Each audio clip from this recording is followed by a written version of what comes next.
Assalamualaikum warahmatullahi wabarakatuh. Jumpa lagi sama Ustadz kalian di sini. Hai. Itu di belakang. Assalamualaikum. Nah, jadi hari ini kita ketemu lagi walaupun lewat lewat pembelajaran via video istilah sekarang. Tapi nggak apa-apa, ini tidak akan mengurangi rasa kangen kita terhadap kalian semua, terutama Ustadz yang begitu kangen ingin ketemu.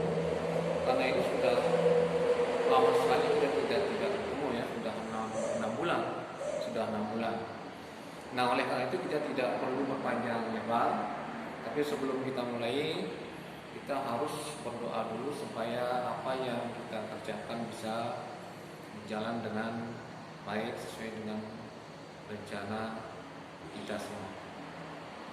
Bismillah.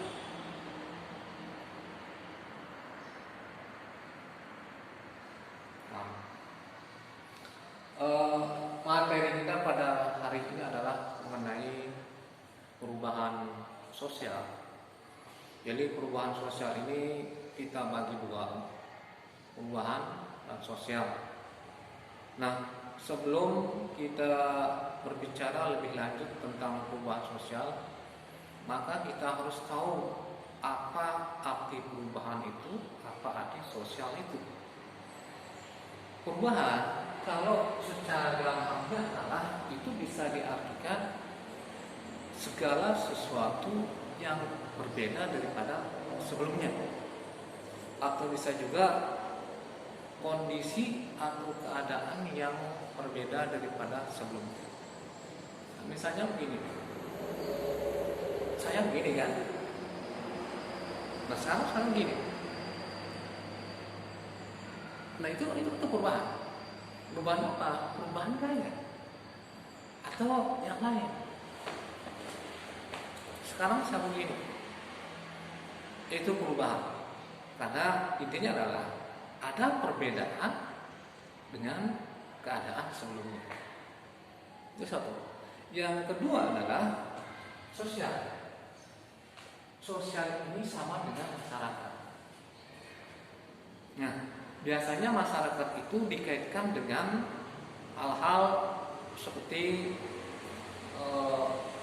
kesehatan, kemudian kemiskinan, kemudian lapangan kerjaan dan lain sebagainya. Nah, inilah yang kemudian berpeluang besar untuk terjadi perubahan di sini. Jadi inilah yang akan mengalami perubahan di dalam masyarakat. Nah, sehingga dari hasil pembicaraan kita ini, maka dapat disimpulkan bahwa perubahan sosial itu adalah perubahan yang bersifat dinamis yang ada di dalam masyarakat, mulai dari hal yang sederhana ke hal yang lebih maju atau modern. Nah, di sini ada kata-kata bersifat dinamis. Manakah yang dimaksud dengan bersifat dinamis itu?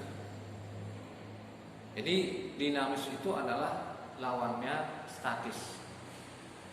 Dinamis itu artinya adalah terus bergerak, atau bisa juga bergerak atau terus mengalami perubahan. Saya ambil contoh begini. Kalau umpamanya di dalam musik itu kan ada musik rock, musik dangdut, musik keroncong dan lain sebagainya.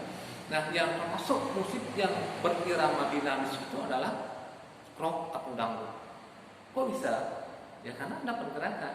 Dangdut kan misalnya gini. Rock kan ada yang gerak itu dari sini dan lain sebagainya. Tapi kalau keroncong itu adalah diam di tempat.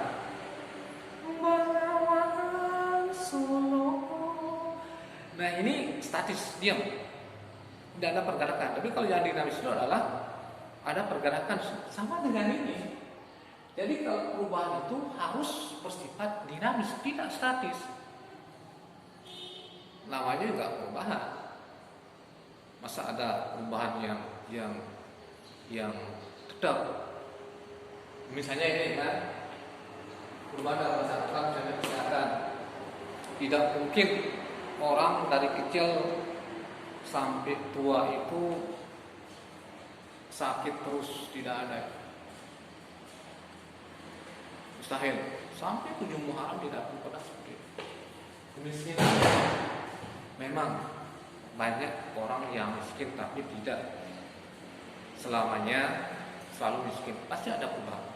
Kemudian lapangan pekerjaan yang tadinya orang tidak punya, sekarang ada lapangan pekerjaan, itu namanya perubahan. Jadi secara dinamis, secara terus menerus ada perubahan walaupun tidak langsung besar itu ya. Ya ada proses, ada tahapan-tahapan yang harus dilalui itu mendapatkan hasil yang lebih maksimal. Nah di sini ada beberapa pendapat mengenai perubahan sosial. Salah satunya adalah menurut Selo Sumarjan.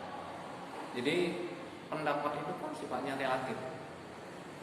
Relatif itu artinya bermacam-macam. Jadi boleh Anda boleh berpendapat, saya boleh berpendapat, tidak ada masalah. Yang penting pendapat itu bisa memberikan alasan yang bisa dipertanggungjawabkan.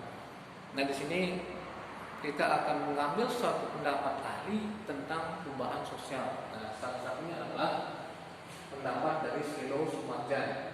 Jadi beliau mengatakan bahwa perubahan sosial adalah perubahan yang terjadi pada lembaga sosial yang dapat mempengaruhi pola pikir, tingkah laku, dan nilai di dalam masyarakat. Nah, kok bisa mempengaruhinya? Nah, sekarang kita akan buktikan. Lembaga sosial itu misalnya begini, ada PKK, kemudian ada apa lagi? Ada PKK, ada kemudian lembaga adat, lembaga keagamaan, pondok pesantren, dan lain sebagainya. Nah, ketika kita masuk di dalam lembaga ini, misalnya apa ya? Lembaga keagamaan.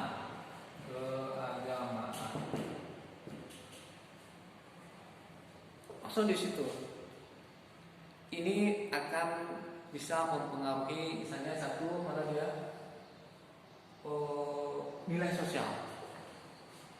Karena di dalam lembaga itu kita diajarkan bagaimana kita tata krama kita, kemudian sopan santun kita, kemudian bisa menghormati orang lain dan sebagainya. Nah, ketika kita masuk di sini maka pola itu akan berubah daripada kita sebelumnya tidak pernah masuk di dalam lembaga itu.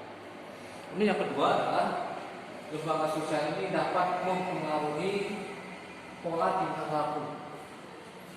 Nah, sebelum kita masuk di suatu lembaga, misalkan ada lembaga adat yang menerapkan aturan-aturan yang ketat tentang kehidupan di masyarakat. Nah, ketika kita masuk di lembaga adat tersebut, maka Anda harus bisa merubah pola tingkah laku Anda sebelum Anda masuk di situ. Kayaknya tidak bisa sembarangan. Karena di situ ada aturan. Jadi misalnya cara kita makan harus seperti ini, cara makan harus begini, tidak boleh seperti itu. Karena banyak di daerah-daerah yang masih menerapkan sistem yang ketat tentang cara makan walaupun itu sederhana. Jadi kita tidak bisa menggunakan cara kita ketika kita berada di tempat lain. Nggak boleh angkat piring lah, nggak boleh inilah. Tapi kalau di daerah kita kan nggak masalah. Mau Anda jungkir balik, mau kesana kemari, yang penting nasinya nggak tumpah, nggak masalah. Intinya adalah kenyang. Itu yang terpenting. Tapi tetap kita kalau sudah masuk di lembaga-lembaga yang menerapkan aturan yang sangat kata tadi, maka kita harus bisa merubah pola pikir kita, kemudian pola tingkah laku kita dan sebagainya. Saya kira untuk hari ini mungkin cukup ya, karena kita tidak harus panjang lebar, yang penting kalian insya Allah bisa paham. Saya yakin dengan mengulang-ulang, dengan tetap mengamati, mencermati apa yang saya sampaikan ini, insya Allah bisa dipahami dengan baik. Dan saya berharap kalian terus menerus untuk fokus kepada apa yang disampaikan oleh Ustaz kalian dan Ustazah kita di sini. Alhamdulillah, belajar kali ini saya kira cukup. Mudah-mudahan ada manfaatnya. Wabillahi taufiq wal hidayah. Assalamualaikum warahmatullahi wabarakatuh. Assalamualaikum.